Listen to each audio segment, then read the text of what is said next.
Itbulaga, nakarma sa kanilang ginawa maaring mawala sa TV. Tila muli na namang nakarma ang Itbulaga na pilit na pinanghahawakan ng mga haloshos, matapos itong mangyari sa kanila. Ayon sa ilang mga TVJ fans, tila pabagsak ng pabagsak na umano ang Itbulaga. Ito'y dahil sa kamakailang karma na nangyari umano sa kanila nang hindi nila inaasahan at maging ng kanilang mga tagahanga.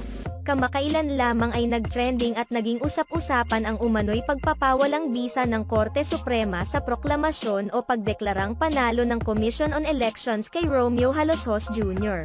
bilang kongresista ng 1st District ng Zamboanga del Norte sa nagdaang May 2022 elections.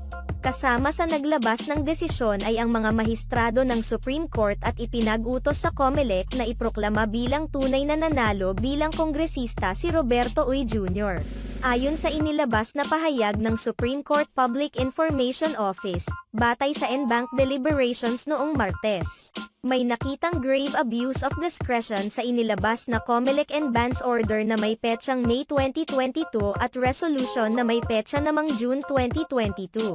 Subalit, kamakailan lamang ay tila nakaranas muli ng panibagong dagok ang Tape Inc. Usap-usapan kasi na ang bagong gawang YouTube channel ng Tape Inc.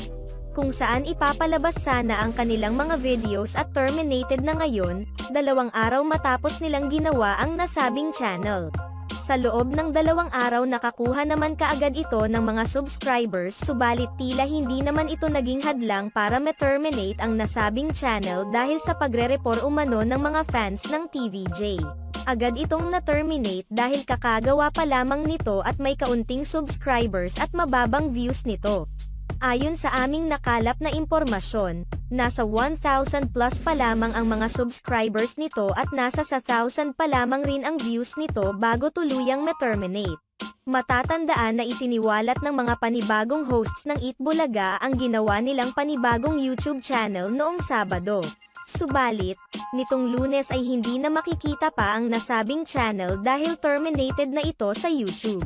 Naniniwala naman ang mga fans ng Tape Inc. na ang may pakana kung bakit nawala at terminated na ang bagong YouTube channel nila ay walang iba kundi ang mga diehard fans at loyal fans ng TVJ.